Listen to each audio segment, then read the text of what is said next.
Después de que arrestaron a Juan el Bautista, Jesús fue a Galilea para predicar el evangelio de Dios y decía: se ha cumplido el tiempo y el reino de Dios ya está cerca. Arrepiéntanse y crean en el evangelio. Caminaba Jesús por la orilla del lago de Galilea cuando vio a Simón y a su hermano Andrés echando las redes en el lago, pues eran pescadores. Jesús les dijo: síganme y haré de ustedes pescadores de hombres. Inmediatamente dejaron las redes y lo siguieron. Un poco más adelante vio a Santiago y a Juan, hijos de Zebedeo, que estaban en una barca remendando sus redes. Los llamó y ellos, dejando en la barca a su padre con los trabajadores, se fueron con Jesús. Palabra del Señor. Hace 8 días, el sacerdote que predicó a ustedes y yo donde escuché la misa, se nos hablaba cómo Jesús comenzó un movimiento con una sola persona y después a su hermano. Él se llamaba Andrés y Andrés llamó a su hermano Simón. Después otros 2. En el caso de hace 8 días parece ser que es el discípulo que Jesús amaba, puede ser Juan el Evangelista, pero también mencionan a un tal Natanael. Cuando hoy hablamos de que Jesús vuelve a encontrar, no los mismos, pero casi entre ellos, por lo menos Andrés y Simón y Juan. Santiago todavía no se menciona hace 8 días, pero ya hoy sí se menciona.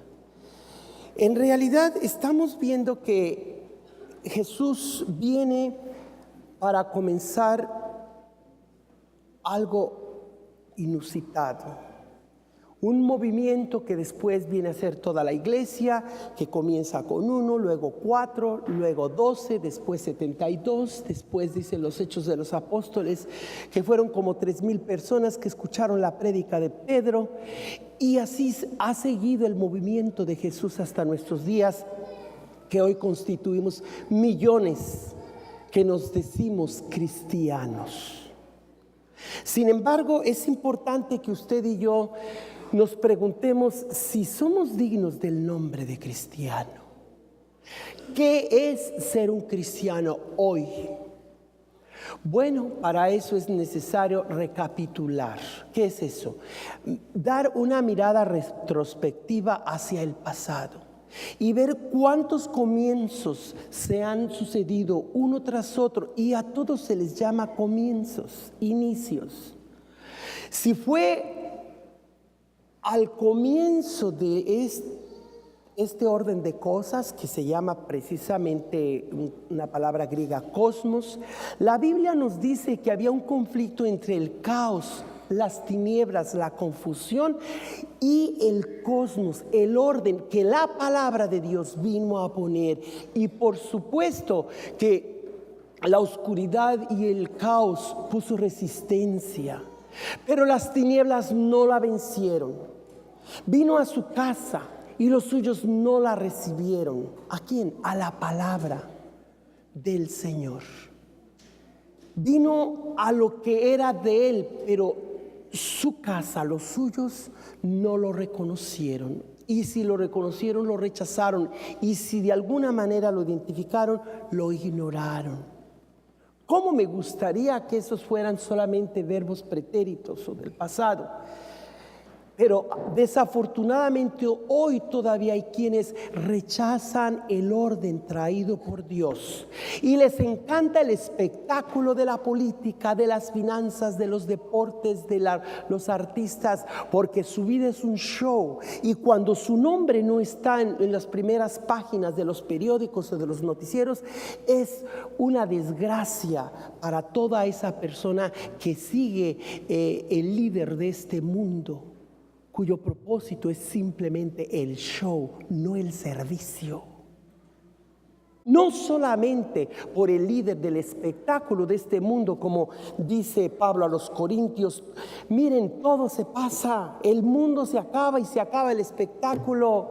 ¿Por qué no reconocen que hay una nueva identidad que nos trajo Jesús? Que lo que este mundo ofrece de nada sirve, se va en segundos. ¿Cuántos años nos quedan de vida? ¿Quién de nosotros no se da cuenta que ya llevamos en nuestro cuerpo esa molécula, ese microbio que crecerá luego como un tumor y que ya estamos amenazados? Que cada uno tenemos año, mes, semana, día, hora y segundo, que será el último que palpitará nuestro corazón y se abrirá nuestros párpados y diremos nuestra última palabra. Por eso el apóstol dice: el tiempo es corto, pero hay una gran noticia. Hay una gran esperanza, que el único que nos presenta esa nueva realidad no solamente fue el fracaso y la vergüenza de cuando lo clavaron en la cruz, sino que ahora es nuestro orgullo y nuestra dignidad. Ahora es el nombre sobre todo nombre. Pero para poder valorar cuál es ese líder, quién es esa persona a quien le debemos pleitesía y obediencia, y a quien no solamente debemos imitar como un gran héroe, sino que nos debemos conformar nuestra vida como él la vivió. La diferencia de los héroes de este mundo, de estos países, Abraham Lincoln, Martin Luther King estos días, cualquier gran hombre o artista, que si fueron grandes es porque algo Dios les permitió dar a las nuevas generaciones su herencia. Pero la gran diferencia entre todos los hombres y mujeres héroes es que en Jesús nosotros tenemos la palabra y la acción de Dios juntas. En Dios no se separa por un lado el discurso y luego a ver si se aplica lo que yo predico y digo, como la mayoría de los políticos, que solamente les gusta el show, pero no llevan a por obra sus promesas. Dios, en cambio, en el Antiguo Testamento se nos habla que comenzó con su palabra todopoderosa a decir: hágase la luz, e inmediatamente tuvo que hacerse, porque lo mandó. ¿Quién puede mandar? Háganse los bosques, los océanos, las galaxias, hagamos al hombre. Ese es el primer comienzo. Hay 4 comienzos, pero ese es el primero de esta realidad. El segundo gran comienzo sucede en el centro de la historia, cuando después que arrestan a aquel profeta que señaló precisamente aquel que debe ser al que debemos obedecer, y que pudo conseguir que sus seguidores lo siguieran a él, que sea él el que saliera en primera plana de aquel tiempo, de las noticias, en el que se pudo robar todo el show y olvidarse que vino a preparar el camino a Jesús. El Bautista tuvo el gran valor, la osadía de declarar que él no era la luz, solamente el candil donde se pondría la vela, solamente el camino, aquel que señalaría a sus propios discípulos: síganlo a él, él es el Cordero de Dios, no soy yo. Y por eso cuando se ponen a seguirlo hace 8 días y vinieron a la misa, vamos a ver que este año del ciclo B, con el Evangelio de Marcos y un poquito ayudado con el de Juan, nosotros vamos a hacer todo un camino de seguimiento de Jesús, el maestro de Galilea.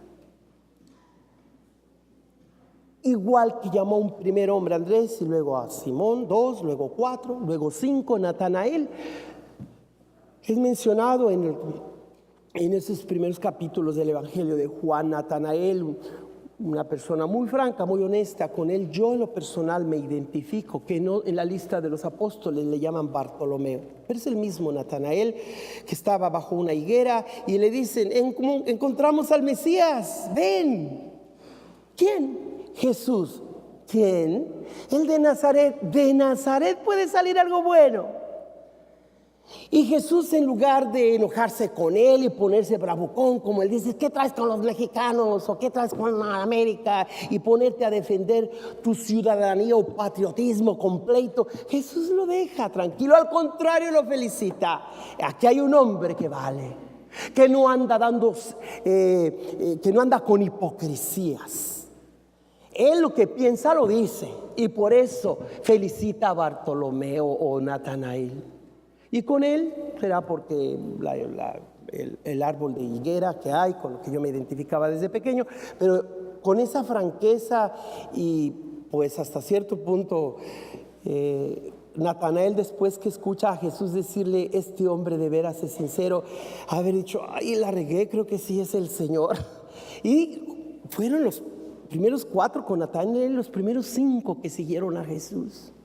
Ayer celebramos la fiesta de 2 mártires, un papa y un soldado.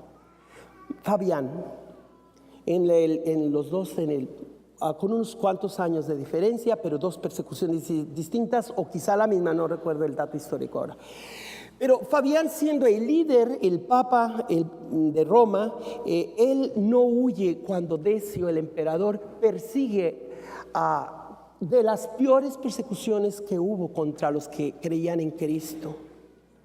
Y él, en lugar de huir de sus ovejas, entrega su vida. Y Cipriano, entonces obispo de Cartago, al norte de África, les manda una carta felicitando a los cristianos de Roma por el líder que tienen. Lo que Jesús comienza en Galilea fue aumentando en seguidores a tal punto que están dispuestos a dar la vida por Jesús. Aquel que empezó a decirnos, cambien su forma de pensar y acepten el reino de Dios que se ha acercado y que quiere imperar en nuestras vidas. No sigan la mentalidad de este mundo, ni de sus gobiernos, ni de todo lo que esto ofrece, porque se va, se esfuma. ¿Cuánto dura nuestra salud? ¿Cuánto dura el tiempo que el Señor te dé tu esposa como compañera o tus hijos? Por eso el apóstol dice claramente, miren, vivan, pero como si no vivieran, casi como decir. Los que están casados como si no tuvieran esposa. Y yo creo que me diría a mí, ¿y tú que no estás casado? Como si la tuvieras, porque te va peor. No tienes mujer, pero cómo te dan lata, 2, 3, 4, que no te dejan en paz. Y padre esto y padre aquello. Y aquellos que tienen esposa como si no tuvieran, dirían, pues qué fácil es decir para Pablo que no tenía esposa, él era soltero. Los que están alegres como si no se alegraran. Entonces, que de ahí agarrar la idea que ser cristiano, ser santo, no es ir a bailes, no tomar, como algunas sectas evangélicas andan diciendo, ay, yo no voy a bailes, ni tomo, ni saludo la bandera, porque pues soy cristiano. Pues un cristiano triste es un triste santo, un santo triste es un triste santo, ¿verdad?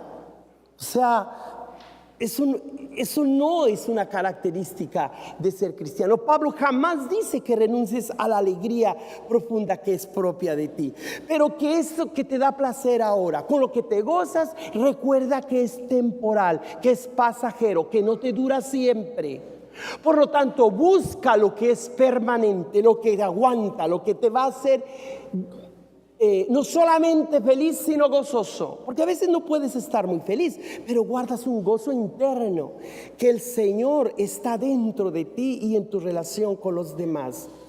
Los que compran algo como si no lo compraran. ¿Cuánta gente allá anda que se briga para competir con el compadre porque compró una camioneta, yo me compro una deportiva, y andan en competencia? Y el apóstol dice, no hombre, por favor, los que no tienen papeles actúen como si tuvieran papeles. Yo diría, eso lo aplico hoy.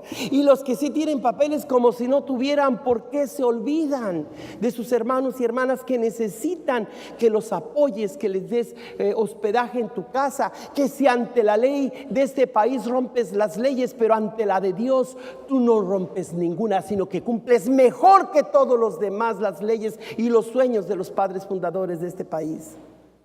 ¿Cuántas veces un trabajador con el gobierno tiene que decidir si ser fiel a esas leyes de inmigración o esas normas que manda la Constitución, o si sus hijos se han ido a la armada?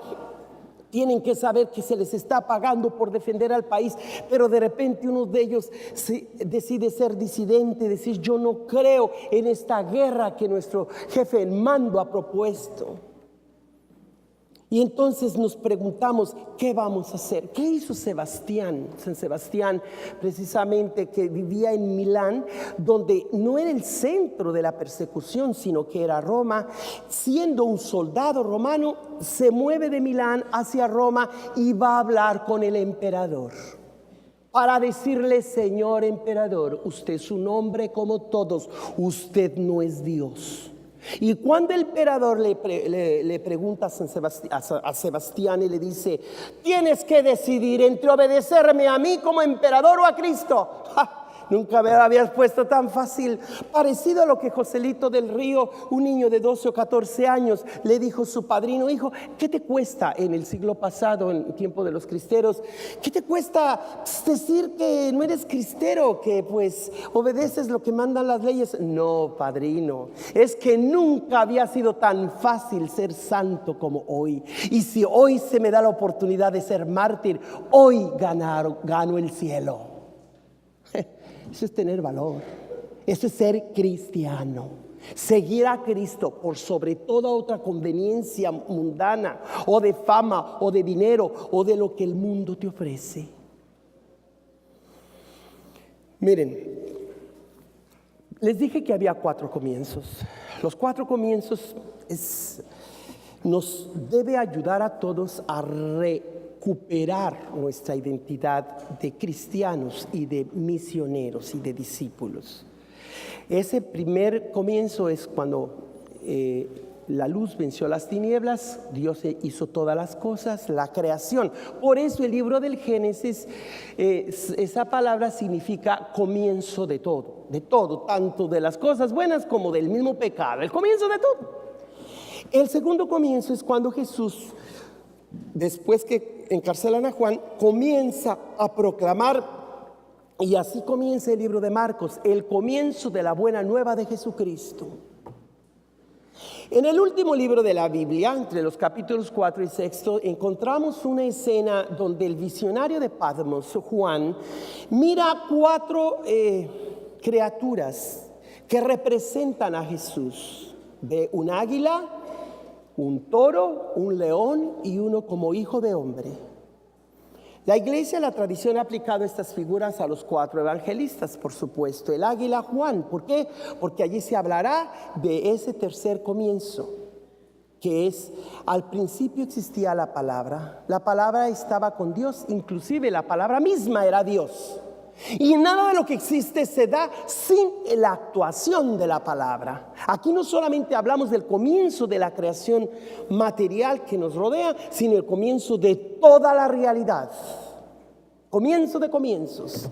Como la luz antes de la del sol, hay una luz que es la de Dios, mucho más clara y resplandeciente que el mismo sol. Y ese es el tercer comienzo. Ahorita vuelvo al segundo de Jesús proclamando en Galilea, comienzo de la buena nueva. Pero este tercer comienzo está ligado a un cuarto comienzo, que es la iglesia por el Espíritu Santo. ¿Cuándo nace la iglesia? Es como decir cuándo empieza a existir un bebé. No empieza a existir en el nacimiento. De alguna manera, cuando hubo el abrazo conyugal, que hizo posible las células, y Dios que puso el alma en esa relación íntima de una pareja, y empieza a existir un ser humano con el alma que Dios da a esa criatura. Pero tampoco podemos decir allí que empezó, porque podemos pensar que los muchachos en un grupo juvenil, cuando empiezan con esa miradita y ese coqueteo, allí comienzan los niños. Por eso decían: por favor, mija, no te dejes dar un beso de tu novio, porque así nacen los niños. Por favor, no es para tanto, ¿verdad? Así pueden comenzar quizá. Pero que un día un hombre le diga a su hijo: hijo, aquella señora que va por allí pudo haber sido tu madre. ¡Qué tontería! Si ni de tu propia esposa puedes decir que uno de tus niños es igualito a otro de tus otros hijitos. Ningún niño es igual a otro. Igual, como les decía, ninguna misa es igual a otra misa. La misa que daré a las 2, va a ser otra diferente a la que estoy dando ahorita y la que di en la mañana. Y la misa que escuchó hace 8 días con el otro sacerdote a su manera de él, muy diferente a la que está usted escuchando ahorita y a la que vendrá Dios en 8. Por eso cada misa debe ser como un pequeño bebé, una criatura única cuyas huellas digitales de DNA no se repiten. Porque nosotros somos parte de ese ser vivo llamado Jesucristo. Que no venimos solamente a recordarlo como un héroe, sino que ni siquiera a imitarlo como imitamos a San José, a San Antonio, a un santo modelo. No, aquí Jesús es más que un modelo para nuestra vida. Es la medida, es aquella que debemos conformar nuestra forma de pensar, de sentir, de actuar, de amar.